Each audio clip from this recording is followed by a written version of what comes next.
Oui, mais la justice béninoise, on le disait, qui se montre à son avantage, est-ce qu'il n'y a pas une part d'euphorisme ou d'euphorie dans notre lecture, dans notre analyse? Est-ce que c'est pas un développement, je veux dire, normal, avec la justice qui rend, enfin, avec une décision de justice, un juge d'instruction qui se prononce, et puis on interjette appel, et puis on va jusqu'à la Cour suprême, et finalement, une des parties paie. Est-ce que c'est pas normal tout court? C'est pas évident que la Cour suprême constate très rapidement que les plaignants sont fort clos.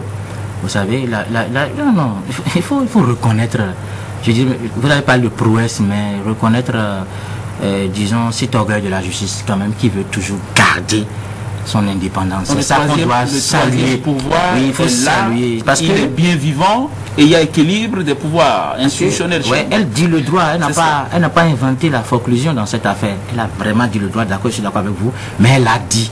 Et c'est en cela qu'il faut la féliciter. Parce que avoir l'attitude de l'exécutif dans cette affaire, on est obligé de féliciter cette justice qui a bien fait son travail. Ok, je comprends votre logique. Ça veut dire le gouvernement qui ne gagne pas à tous les coups. C'est cela la bonne nouvelle, André. Justement, je voudrais insister aussi sur l'attitude, n'est-ce pas, de l'exécutif dans le dossier.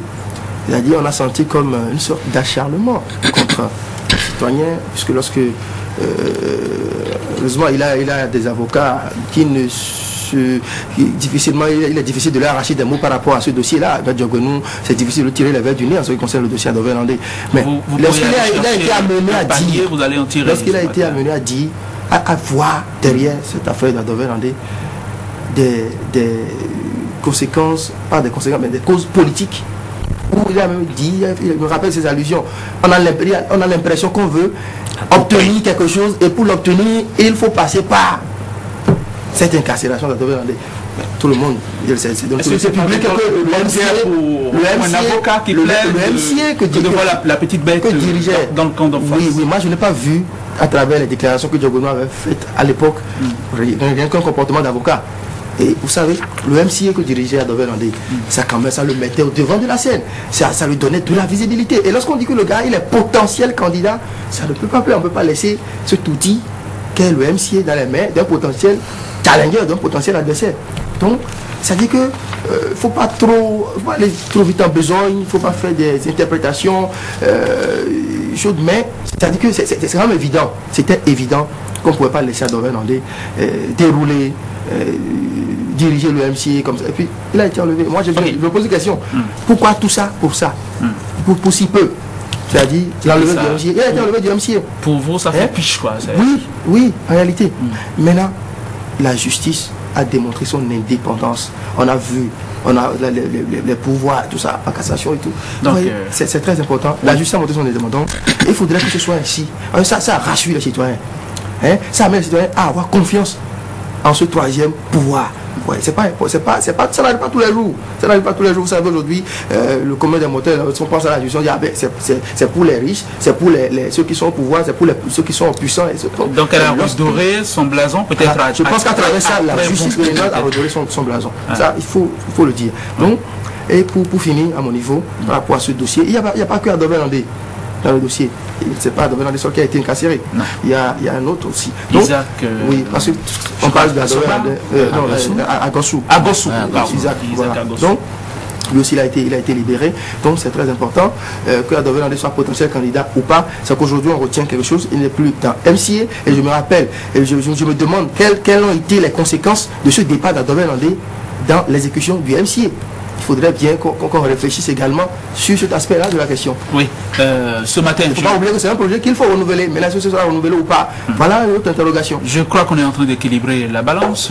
Avec Malik, tout à l'heure, on était allé chercher une image des contes orientaux, les 1001 nuits. On parlait de Ali Baba et des 40 voleurs avec le secteur pétrolier qui allait et qui va, du moins, en fumer. Ça y est, enfin, avec vous, ça veut dire que tout ne va pas mal chez nous. Ça veut dire que globalement, il n'y a pas de raison de désespérer, quoi. La justice, elle est là et elle veille. Dans cette sinistrose-là, la justice vient quand même de nous mettre du baume au cœur. Ouais. La justice vient de nous consoler Dieu nous dit qu'il faut vivre encore dans cette sinistrose. Et c'est ce qu'il faut saluer dans cette affaire. Et pour parler justement, pour parler de pression, je vais dire quelque chose. Vous savez, bien avant l'arrestation d'Adové Landé, il y avait des informations sur le fait qu'il y a pression quelque part, il fallait changer le coordonnateur. Dieu sait, c'est dans cette ambiance-là malsaine qui est intervenue l'affaire, notamment l'installation du président du conseil d'administration, justement. Voilà, il y avait tellement de problèmes. Donc, on avait des raisons de croire à une pression de la justice qui s'est poursuivie, du gouvernement qui s'est poursuivie. En tout cas, au niveau de la justice aussi, on a des raisons de croire en cela. Mais ce qu'il faut déjà saluer aujourd'hui pour terminer à mon niveau, c'est cette décision de la justice qui vient de montrer à la face du monde qu'elle s'est tenue dure comme fer jusqu'à rouiller les intentions de faire d'un gouvernement qui a autre intention. La corrosion. Voilà, la corrosion est là. Je sens que l'histoire n'est pas terminée. Mais c'est pas terminé. Ce qui est sur la justice va besoin d'arrêter. Va statuer sur. Besoin d'arrêter Adové Landé pour traiter de cette histoire. Ce matin, nous ne parlons pas du tout du fond. Nous parlons simplement des éléments de forme et à la périphérie de cette histoire. Simon Pierre Adové Landé et Isaac Asogba qui retrouvent la liberté. Isaac Agossou qui retrouve la liberté. Mais avec vous, est-ce que c'est pas juste pour quelqu'un qui se sent floué, je parle de l'État béninois, il y a d'autres qui se sentent floués, est-ce que c'est pas juste que de protester, de résister pour que précisément la justice aille dans son sens? Est-ce que, je faisais la question tout à l'heure, est-ce que jusque-là, tout n'est pas normal en soi? La libération ou la détention? Est-ce que jusque-là, on ne peut pas considérer que tout est normal, que la détention, ensuite la libération sous caution, est-ce que tout ça n'est pas normal en soi, dans le droit fil de la justice qui dit le droit et qui ne se fait pas vindicte populaire? Oui, bien sûr, lorsque quelqu'un est en faute, lorsque on reconnaît que quelqu'un a péché contre la loi, c'est tout à fait normal que la personne réponde de ses actes. Et si on estime, si la justice ou les autorités judiciaires estiment que la personne doit aller en prison pour que éclate la vérité, je pense que c'est tout à fait normal, ça va dans le sens droit des choses. Maintenant, c'est le contexte dans lequel on est allé chercher l'homme qui pimente les choses. Oui, c'est ça qui pimente les choses, parce que c'était un 25 décembre, on a eu à dire dans le temps que la période ne s'y prêtait pas, que le jour ne s'y prêtait pas, on l'a envoyé en prison comme ça. Il y a eu plusieurs tentatives de libération qui se sont révélées vaines. Maintenant, je pense que quelque part, c'est ça qui donne un peu raison à ceux qui ont collé une étiquette politique à tout cela. Bon, ça peut être aussi un procès en sorcellerie, hein, que nous faisions, ou que certains béninois ont fait, maintenant l'exécutif, simplement l'exécutif dans cette affaire-là peut être mettons animé des meilleures intentions du monde. Cela est possible, mais cela, nous, on n'a pas d'appareil pour mesurer, c'est compliqué, vous voyez bien. Et nous allons faire un tout dernier tour de table. Nous allons commencer par vous avec Sulpice, autre sujet. Oui, qu'on n'a rien oublié. Non, il y a une bonne nouvelle qui est venue d'Abomey avec le capitaine Tawes. Le capitaine Tawes actuellement... L'ancien capitaine est passé colonel depuis, non? Le capitaine, hein, c'est ce que je crois. Il est resté capitaine? Non, il est passé colonel, je crois. Oui, allons-y. Bon, en fait, on m'a dit il est capitaine. Hein, bon, le plus important, c'est lui. Le même, Pascal. C'est le même, arrivé à Abomey il y a peu, qui a déjà la compagnie d'Abomey, donc qui a déjà fait de prouesses là-bas, avec l'arrestation d'un chef de gang. Pas l'arrestation seulement, on a tué le chef de gang à Abomey. Je pense que ça fait déjà un de moins dans cette zone, parce qu'on a souvent parlé de l'insécurité et ça s'est accru. Qui est endémique en ce moment dans notre pays. Le commissaire de Boycon a failli faire les frais de cela. Et je pense que, à mon avis, c'est déjà une très bonne nouvelle.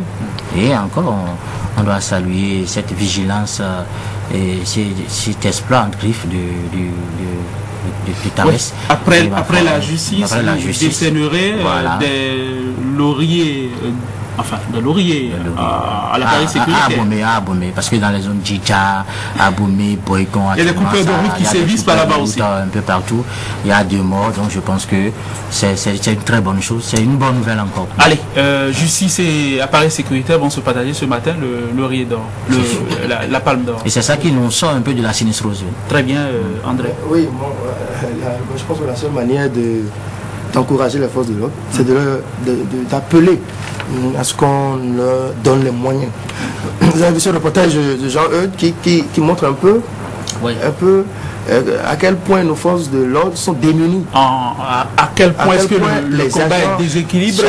Il y a quelque chose d'asymétrique dans ce qu'il a décrit. Voilà, c'est vrai que dans une ville, les policiers qu'on voit n'ont pas les mêmes missions et ils n'ont pas tous la mission d'assurer la sécurité, ils n'ont pas besoin forcément d'utiliser, mais quand même, compte tenu de la situation, avec la recrudescence des vols à main armée, braquage, je pense que on doit pouvoir les doter de moyens vraiment à la hauteur du défi que leur lancent régulièrement les braqueurs, les malfrats.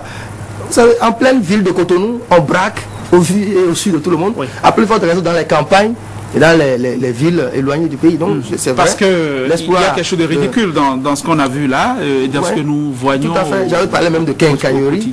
Je pense qu'il n'a pas exagéré. Très bien. Il n'a pas exagéré. Donc, chers amis, il faut leur donner les moyens. Chers amis, merci pour le plaidoyer aussi, pour nos amis de la police, on ne le fera jamais assez. Et consorts. Merci, on se retrouve tout à l'heure. Mais avant ça, chose promise, chose due, nous autres avons donné la preuve et les gages de ce que nous savons respecter nos promesses.